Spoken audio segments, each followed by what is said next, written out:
नमस्कार। मुसीबत एक तरफ से नहीं आती है। अब भारत के लिए कुछ आर्थिक संकेत हैं जो आपको लग सकता है आपके लिए फ़ायदे के हों, पर कुछ बदलाव हो रहे हैं दुनिया में, आर्थिक बदलाव जो सीधे सीधे भारत पे असर डालने वाले हैं।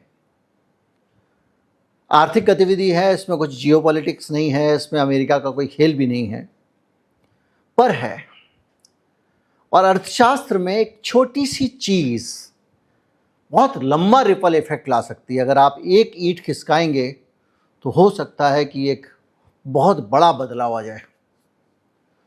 और जो अभी ईंट खिसक रही है वो जापान में ब्याज बढ़ने वाली बात है। जापान में 4.25% ब्याज बढ़ा दिया गया है। अब वहाँ पर बैंकों का ब्याज 1% हो गया। कितना? सिर्फ 1%। 1% ब्याज होने भर से दुनिया पे इसका तगड़ा असर होता दिख रहा है और ये असर भारत को भी नहीं छोड़ने वाला है। भारत पे दो तरह से असर होगा और उस दो तरह को एक लाइन में नहीं बताया जा सकता। इसके बहुत सारे चेन रिएक्शन है। तो आज हम उस पर बात करेंगे। मैं हूं गृजेश वशिष्ठ, आप देख रहे हैं नॉकिंग न्यूज का यूट्यूब चैनल।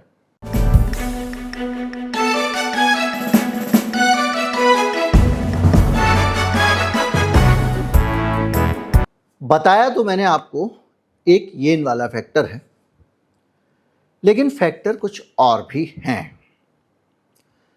दरअसल येन का ब्याज बढ़ना इसलिए खबर बनती है क्योंकि पिछले 30 साल से जापान में शून्य ब्याज पर पैसा मिलता रहा है या फिर माइनस में ब्याज।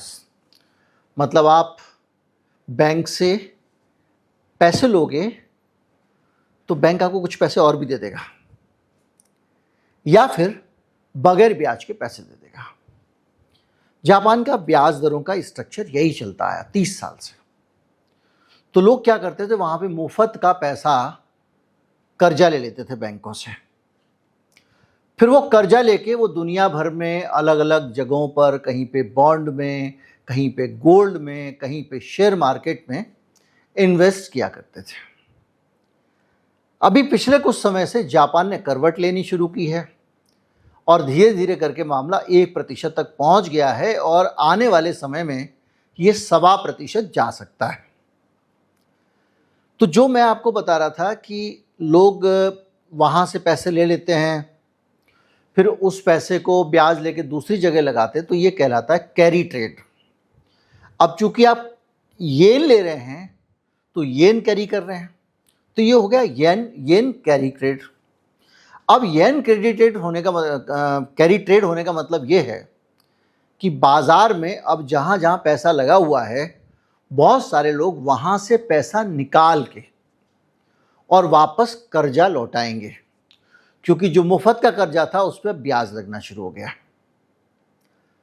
तो इससे ये होगा कि बड़ी संख्या में येन की खरीदारी होगी। पहली चीज, येन की खरीदारी होगी तो डॉलर देकर येन खरीदा जाएगा। तो जब डॉलर देकर येन खरीदा जाएगा तो डॉलर येन के मुकाबले कमजोर होगा। जब डॉलर, क्योंकि मांग बढ़ गई येन की और सप्लाई बढ़ गई डॉलर की, तो कमजोर होगा। अगर डॉलर कमजोर होता है मतलब डॉलर इंडेक्स कमजोर होता है, क्योंकि 5 मुद्राएं दुनिया की हैं जिनके मुकाबले डॉलर का दाम तुलना की जाती है और उसके आधार पर देखा जाता है डॉलर ऊपर गया या नीचे। उन 5 मुद्राओं में येन भी है, यानी सीधे सीधे डॉलर की कीमत थोड़ी घट जाएगी।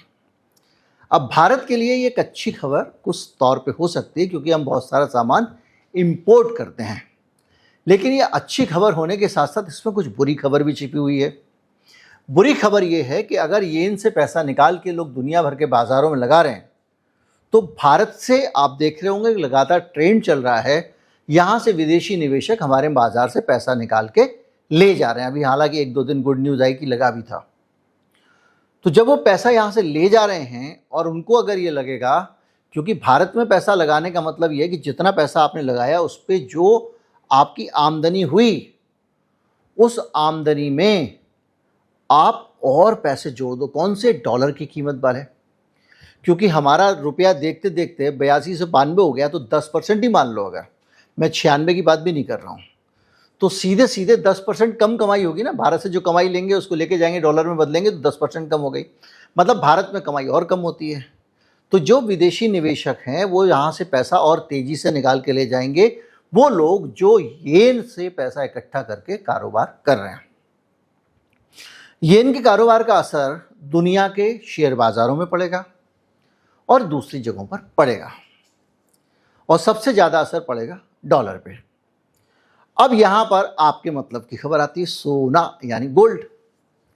अभी गोल्ड जो है उसके ऊपर भी इसका असर पड़ेगा, पर कैसे पड़ेगा भाई? डॉलर की कीमत अगर बढ़ती है तो डॉलर से ब्याज वगैरह ज़्यादा बेहतर मिलने के चांसेस, क्योंकि डॉलर की कीमत बढ़ने का मतलब यह है कि डॉलर की हैसियत बढ़ गई। और दूसरा ये होता है कि उसकी वजह से लोग डॉलर की तरफ आकर्षित होते हैं और सोने में से भी पैसा निकाल के डॉलर या बॉन्ड में लगाते हैं, पहली चीज़। दूसरा, डॉलर के ऊपर एक तो येन का दबाव है, दूसरा डॉलर के ऊपर एक और दबाव आ गया। वो दबाव क्या? अभी हाल में आपने देखा होगा कि जब तक ये ईरान वाला पूरा हार्मुज, जलडमरू, मध्य वगैरह बंद था, तो डॉलर की पूछ बढ़ गई थी और डॉलर इंडेक्स में करीब करीब 100 पहुंच गया था। मतलब जो डॉलर की कीमत जो मानक है वहां पहुंच गई थी, क्योंकि तेल की कमी थी। तेल की कमी होने के कारण महंगाई बढ़ रही थी, और महंगाई बढ़ रही थी तो डॉलर की डिमांड बढ़ रही थी। एक चीज़ डॉलर के साथ और हो रही थी कि डॉलर की डिमांड बढ़ रही थी, तो अमेरिका का जो वहाँ का रिजर्व बैंक है, फेडरल रिजर्व कहते हैं उसको, वो इस पर तेज़ी से विचार कर रहा था कि इतनी महंगाई बढ़ रही है, इस महंगाई को कंट्रोल करने के लिए समाज में पैसे की सप्लाई कम की जाए। क्योंकि जनता के पास पैसा होगा तो वो और सामान खरीदेगी, तो उसको पैसे ही मत दो, यानी ब्याज दरें बढ़ा दो।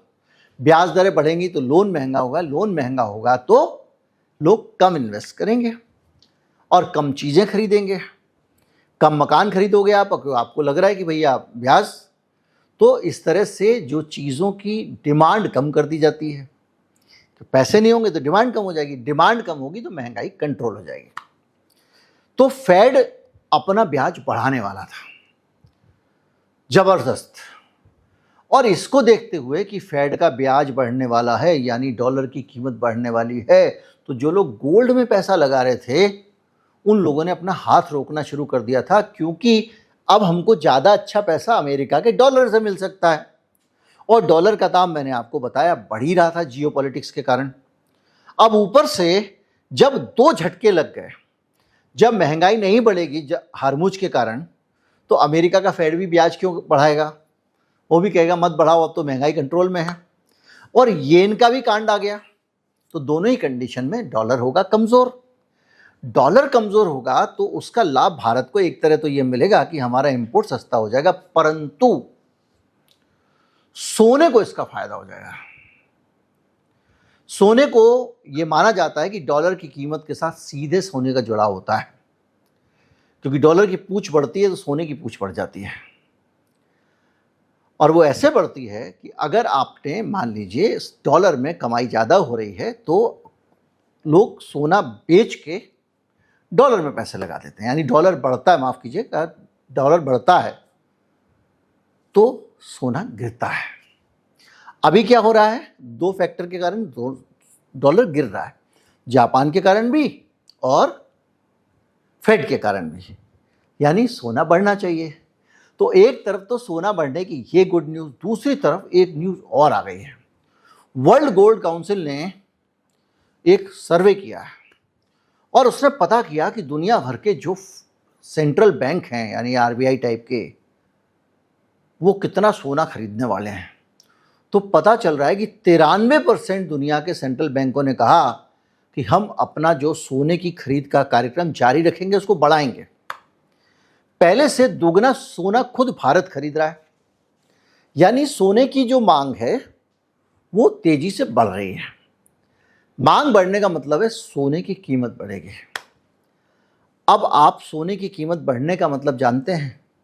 भारत में हमारी सरकार इस बात से परेशान है कि लोग सोना इंपोर्ट करते हैं, इसलिए हमने सोने पे टैक्स बढ़ाया। क्यों बढ़ाया? क्योंकि सोने का कंज्यूमर देश भारत है। दुनिया में सबसे ज़्यादा सोने का उपयोग हम करते हैं। बाकी लोग तो व्यापार में खेलते हैं, इन्वेस्टमेंट के लिए। हम लोग एकदम कलेजे से लगाते हैं, माता जी की निशानी है, कुछ हो जाए बिकने नहीं दूंगा। और जिसने जितना सोना इकट्ठा किया उसको उतना संतोष होता है। तो भारत में जो सरकार चाहती है कि लोग सोना ना खरीदें, क्योंकि सोना ज़्यादा खरीदेंगे, इंपोर्ट ज़्यादा होगा तो डॉलर ज़्यादा देना पड़ेगा, डॉलर ज़्यादा देना पड़ेगा तो रुपए की कीमत गिरेगी, रुपए पे दबाव आएगा। तो एक तरफ से डॉलर कमज़ोर हो रहा है, उसका लाभ हमको मिलना चाहिए, वो नहीं मिल रहा है। और सोने का जो हाल है वो ऊपर से करेला और नीम चढ़ा, यानी सोने की डिमांड बढ़ जाएगी। क्यों बढ़ेगी? क्योंकि सोना ऊपर ज़्यादा हुआ दिख रहा है। जब सोने में मुनाफा दिखेगा तो लोग और ज़्यादा पैसा लगाएंगे। तो जो सिचुएशन है, और पैसा लगाएंगे मतलब हमारा रुपया और जाएगा। तो भारत के लिए दो खबरें दो तरह की आ गई। एक तो सोने का दाम अब बढ़ता हुआ दिख रहा है, तो ये दो फैक्टर हमारे देश के लिए एक तो परेशानी वाले हो सकते हैं। तो परेशानी अकेले नहीं आती है, ये आएगी तो इसमें बहुत सारी चीज़ें हैं। अमेरिका में बॉन्ड यील्ड वगैरह का मसला है। तो एक ऐसी जगह पे हम खड़े हुए हैं जहां पर सोने का दाम बढ़ने वाला है, ऐसे संकेत चारों तरफ से मिल रहे हैं। डॉलर की हैसियत गिरने वाली है, ये भी संकेत मिल रहे हैं। तो डॉलर की हैसियत गिरने का मतलब सोने का दाम और बढ़ेगा। दूसरा और उलझा हुआ मामला, आपकी खोपड़ी उलझ गई होगी क्योंकि ये बात ही खोपड़ी उलझने वाली है। तो दूसरा ये है कि येन के कारण विदेशी निवेशक पैसा निकालेंगे, यानी यहां से बहुत सारा डॉलर बाहर जाएगा। ऊपर से हमारे लोग ज़्यादा सोना खरीदेंगे, यानी फिर से डॉलर जाएगा। तो दोनों ही परिस्थितियां कुल मिला के भारतीय अर्थव्यवस्था के लिए थोड़ा सा कॉम्प्लिकेटेड सिचुएशन पैदा कर रही हैं। मैंने पूरी उम्मीद की कोशिश की है कि इसको सरल रखा जाए, पर मैं जब ये ख़त्म कर रहा हूँ मुझे अभी भी लग रहा है कि शायद मैं उतना सरल नहीं कर पाया। अगर आपको लगता है कि ये सरल नहीं है तो ज़रूर बताएं कमेंट में, और लगता है कि आसानी से समझ में आ गया तो वो भी बताएं, क्योंकि ये मामला बड़ी टेढ़ी विद्या का है जो कि अर्थशास्त्र है। मुझे बहुत समझना पड़ता है सरल करके, और फिर मैं आपको समझाता हूँ। तो अगर ये सरल नहीं लगा तो मैं निश्चित तौर पर इसको और सरल बनाने की कोशिश करूँगा। और अगर मुझे लगा कि इतने से काम चल जाता, आप लोगों ने कहा, तो फिर उतना कम मेहनत करेंगे, लेकिन सरल बनाने का काम तो अपन करते रहते हैं। नमस्कार, जय हिंद।